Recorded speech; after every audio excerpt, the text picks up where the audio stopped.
So I know that most of you guys know who Ego the Living Planet is, right? But did you also know that he has a drug-addicted little brother named Id the Selfish Moon? If not, stay tuned because that's who we're going to be talking about in today's video. Boys and girls, I hope that you guys are all having a fantastic day today. Thank you for taking the time to come hang out and check this video out. I greatly appreciate it. And I know the world's been crazy over the last 2 years, so I do hope that life has been treating you guys well. And let's go ahead and jump right into it. So Id is one of the most obscure characters that Marvel has ever created. Out of the 35,000 plus comics that Marvel's published over the years, it has only appeared in 4 of them. Deadpool Volume 4 issues 33, 34, 35, and 49.1, all of which were written by Daniel Way all the way back in 2011. In the beginning, there was nothing. And then, coalescing from the dust and gases of deep space, there became Ego, the living planet.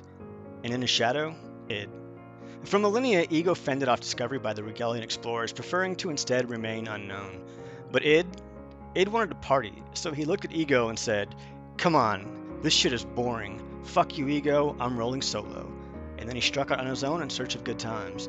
He traversed galaxy after galaxy, but never did he find what he searched for. Never did he hook up with others like him who wished to get down.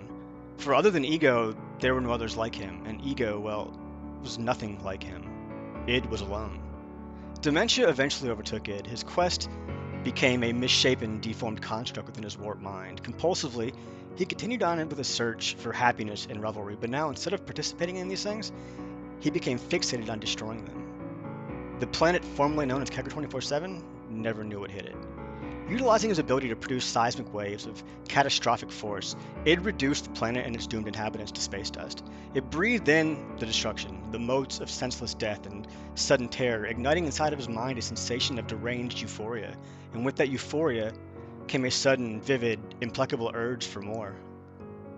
6 years prior to the events of the comics, Id destroyed a planet called Ungulia, and that decision was unknowingly what would prove to be his downfall, because some of the Angulians just happened to be off-planet on spaceships at the time.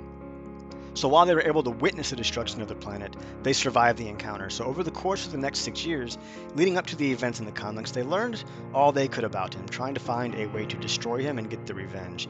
They learned that when Id is destroying a planet, it takes his full concentration. They also discovered what planet Id would be going after next. So they took what they learned, they formulated a plan, and then to help them pull it off, they hired none other than Deadpool. So what was this wonderful plan that took them 6 years to come up with? Basically, they were going to wait until it began destroying that planet and then sneak up behind him and send Deadpool and a nuclear weapon attached to a drill down to his surface. And then once the bomb drilled down to his core, they would detonate it remotely, destroying it in the process. Now, here's the problem though. Their plan meant allowing it to destroy that planet and its entire civilization, and Deadpool was not a very big fan of that idea, so he came up with his own plan.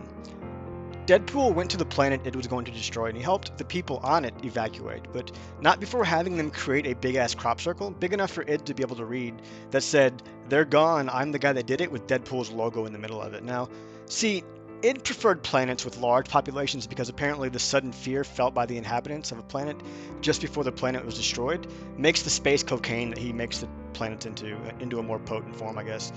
So the fact that Deadpool helped the entire population of the planet evacuate, this pissed Id off, and that was actually what Deadpool was hoping would happen. Deadpool lured Id to a planet called U-235, and before Id arrived, Deadpool brought that drill bomb down to the surface, and then when Id showed up and began to destroy the planet, Deadpool escaped. Once the planet was destroyed and turned into space cocaine, Id took a deep breath, inhaling all the dust and debris from the planet, and since that nuke with the drill was on the planet at the time, when he inhaled, he breathed that in as well, unknowingly. Now, this is the funny thing, though, right?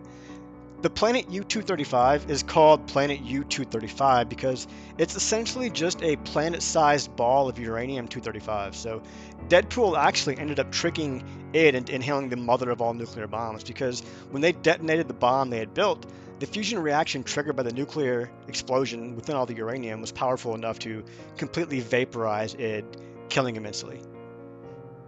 So that's the story of Id, the selfish moon, Ego's little brother, the drug addict.